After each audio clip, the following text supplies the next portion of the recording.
नमस्कार। आज हम लोग जानेंगे मुंडा मानकी शासन व्यवस्था के बारे में, जो कि एक हो ट्राइब्स की जनजातीय व्यवस्था का नाम है। तो इसमें हम लोग जानेंगे कि हो जनजाति है उसके शासन व्यवस्था का नाम है मुंडा मानकी शासन व्यवस्था। तो यह कब से लागू हुआ? तो हो शासन व्यवस्था पहले से ही थी, लेकिन विल्किंसन रूल 1837 में इसको मान्यता दिया गया था।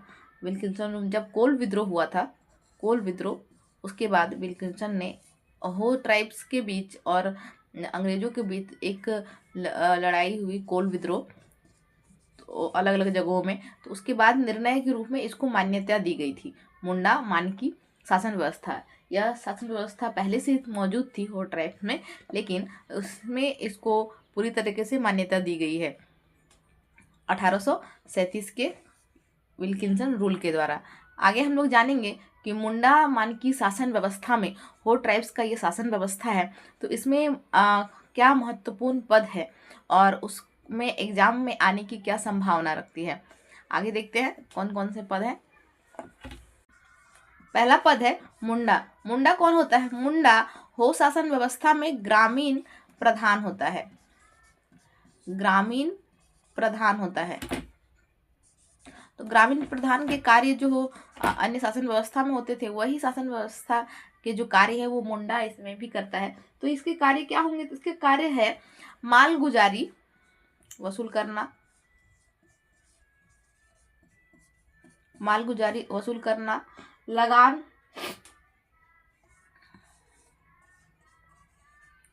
लगान वसूल करना, और साथ ही न्यायिक दायित्व भी है, यानी हो ट्राइब्स में जितना भी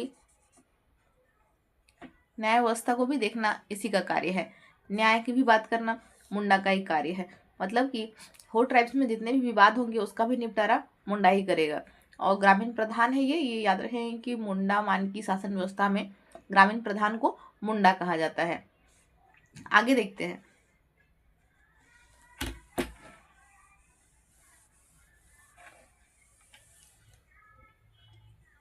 आगे है मानकी।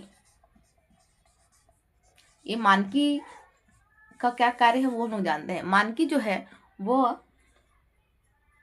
15 से 20 गांव, 15 से 20 गांव का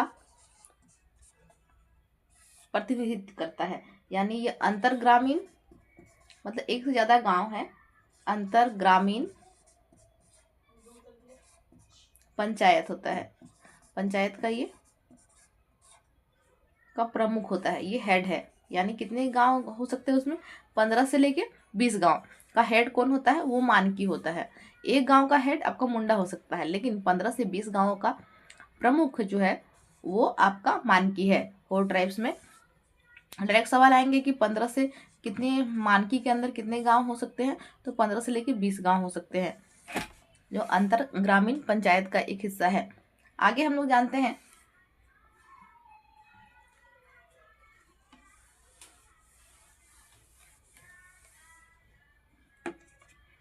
आगे है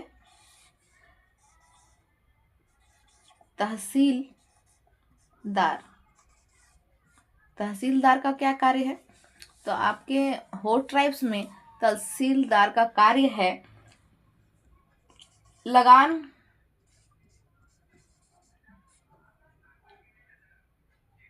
और राजस्व को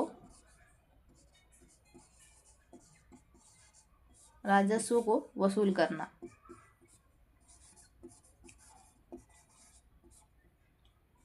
वसूल करना यानी उसका लगान और राजस्व जो है वो सारा तहसीलदार के पास ही जमा हो रहता है। देखिए वही वही कार्य मुंडा का भी था, लेकिन ये मुंडा का ये हेल्पर के रूप में कार्य करेगा, ये ध्यान रखेंगे।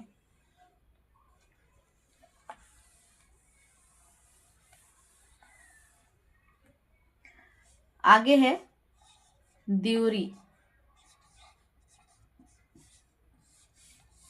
द्यूरी जो है वो धार्मिक प्रधान होता है। धार्मिक प्रधान होता है, ये ध्यान रखेंगे। द्यूरी जो है वो धार्मिक प्रधान होता है हो जनजाति का। और सारे जनजातियों को आपको धार्मिक प्रधान आपको याद रखना है, ये एग्जाम में बहुत ही ज़्यादा इम्पोर्टेंट है। तो मुंडा शासन प्रणाली में भी पाहन इम्पोर्टेंट था। ध्यान रखेंगे देवरी जो है ये हो ट्राइब्स के लिए इम्पोर्टेंट है, और मुंडा मान की शासन व्यवस्था में देवरी इम्पोर्टेंट है, आपको ये ध्यान रखना है। तो कौन कौन से पॉइंट इसमें इम्पोर्टेंट है वो हम लोग देखते हैं।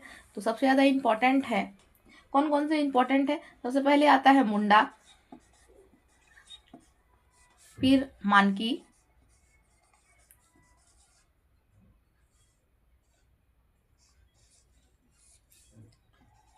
फिर आता है तहसीलदार,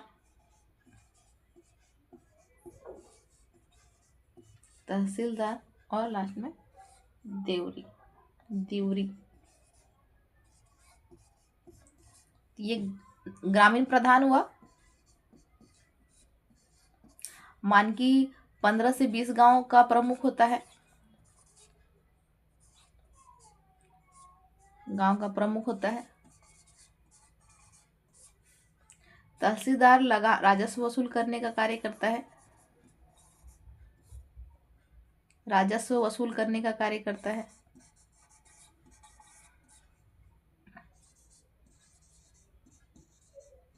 ये आपका धार्मिक प्रधान है।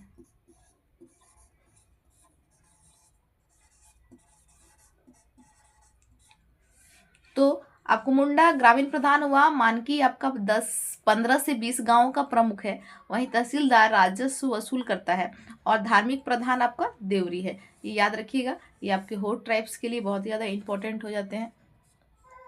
होड ट्राइब्स के लिए, होड ट्राइब्स का इसमें इंपॉर्टेंट है, मुंडा, मानकी, तहसीलदार और देवरी। तो याद रख सकते हैं मुंडा मानकी शासन व्यवस्था, ये होड ट्राइब्स की।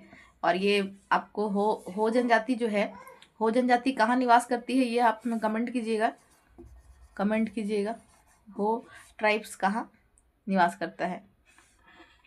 ऐसे ही और सीरीज आपको मिलती रहेंगी, तब तक हमारे चैनल को लाइक करें। धन्यवाद।